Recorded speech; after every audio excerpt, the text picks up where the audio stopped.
Muchas gracias. Tenemos ya una propuesta que se está concluyendo de redactar, la vamos a hacer conocer a todos los asambleístas. Tiene la palabra el asambleísta ponente Mauro Andino.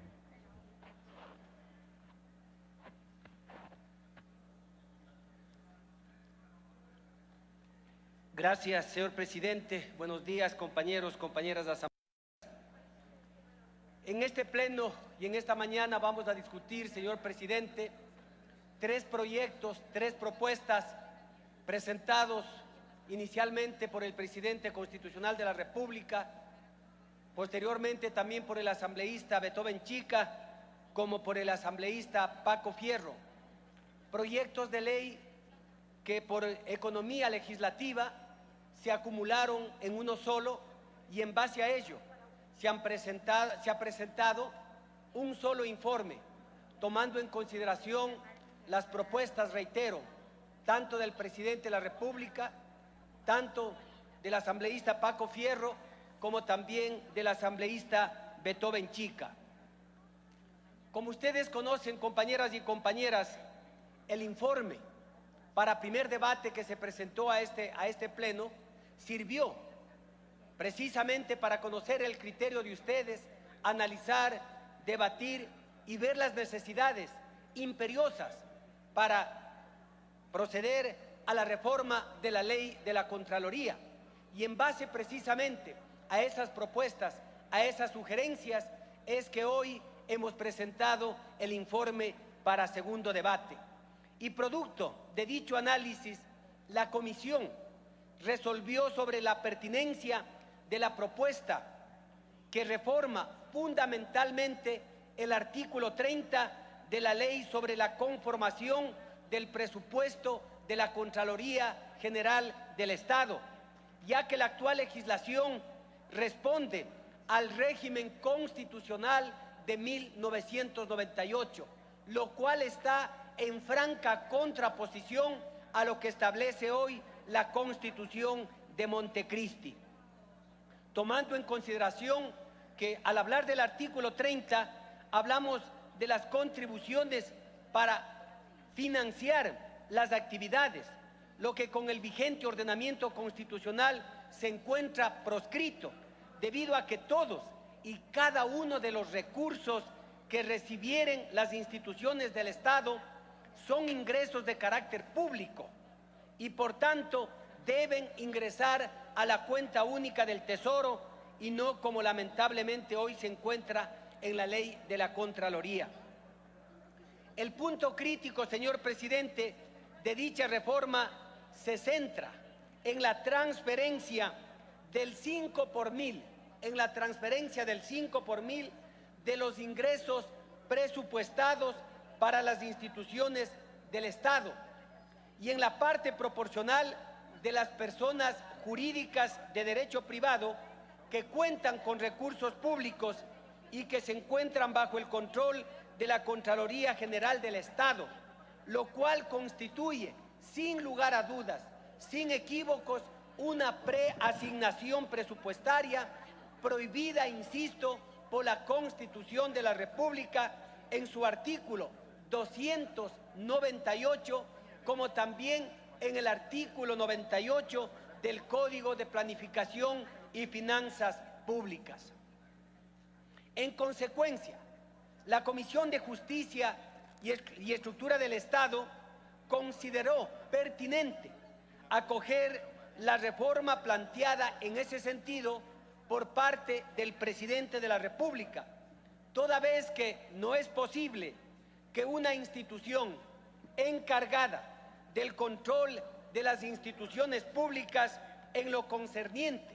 al manejo de recursos públicos, como es el caso precisamente de la Contraloría General del Estado, cuente o siga contando con una preasignación, lo que insisto, está prohibido por la Constitución como también por el Código de Planificación y Finanzas Públicas.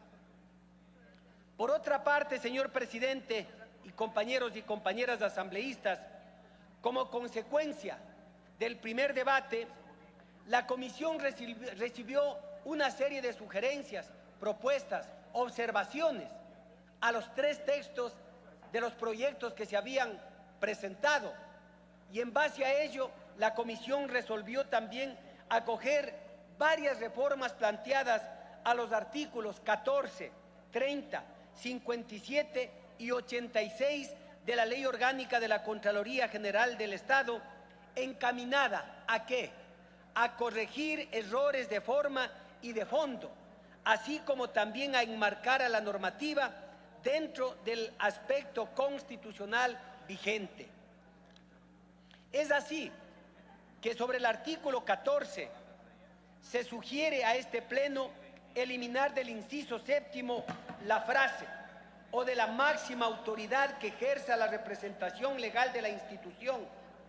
ya que es importante, señores asambleístas, señalar que las unidades de auditoría interna dependen técnica y administrativamente de la Contraloría General del Estado, debiendo inclusive coordinar con la Contraloría la preparación del Plan Anual de Trabajo. Con esta reforma, ¿qué es lo que pretendemos, señor presidente? Simplemente dar cumplimiento al numeral 1 del artículo 212 de la Carta Fundamental, de manera que la Contraloría General del Estado dirija el sistema de control administrativo como debe ser y como debe corresponderle. Respecto del artículo 30, que fue el inicio del primer proyecto presentado por el presidente de la República, la comisión pone a su consideración un texto que va de la mano de los artículos 292, 295 y 298 de la Constitución, estableciendo de manera clara, de manera precisa, que el presupuesto de la Contraloría General deberá financiarse de acuerdo a las asignaciones constantes en el presupuesto general del Estado, tal como ocurre en cualquier institución pública, salvo las excepciones previstas en la Carta Magna. Para este efecto, se ha considerado pertinente señalar que sea el Contralor General quien remita la proforma anual del presupuesto de dicha institución al Ministerio de Finanzas, para que éste a su vez lo incluya en el presupuesto general del Estado sin modificación alguna,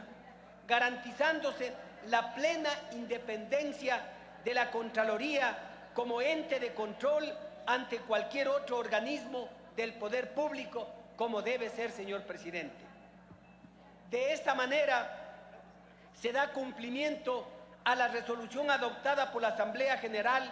de la Organización de las Naciones Unidas del 22 de diciembre del 2011,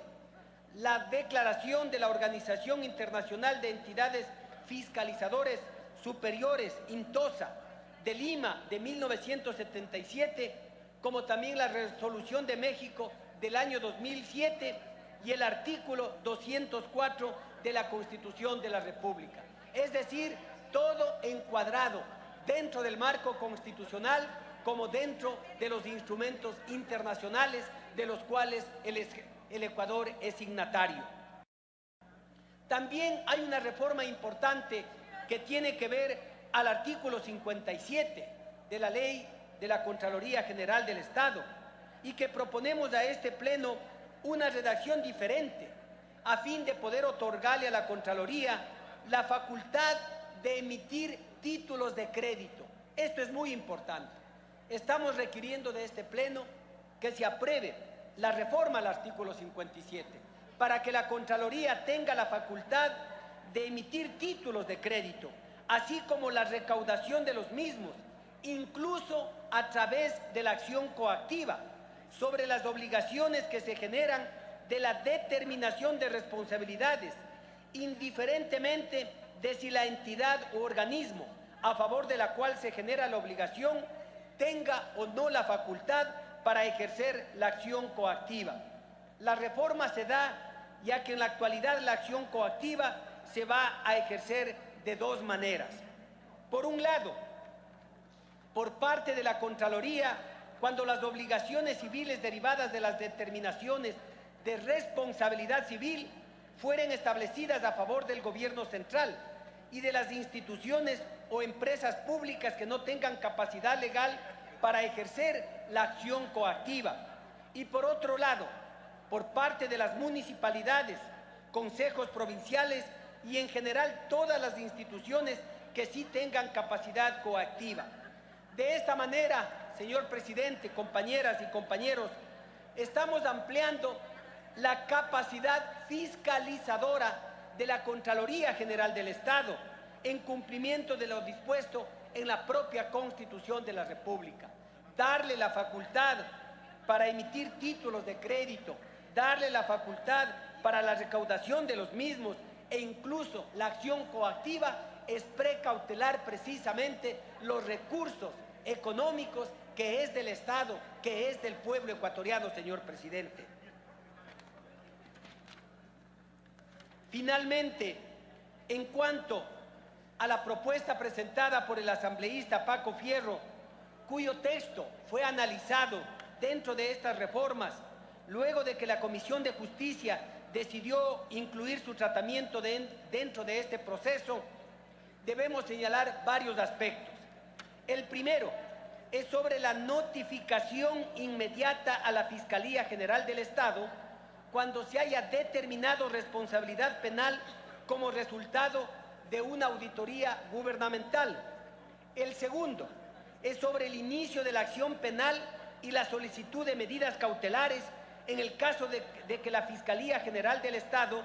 llegue a conocer de cualquier manera sobre el manejo doloso de fondos públicos. Sobre estas propuestas es importante, señor presidente, manifestar que de haberse aceptado esta modificación se hubiera desconocido o se estaría desconociendo lo dispuesto en los artículos 65, 66 y 67 de la misma ley de la Contraloría,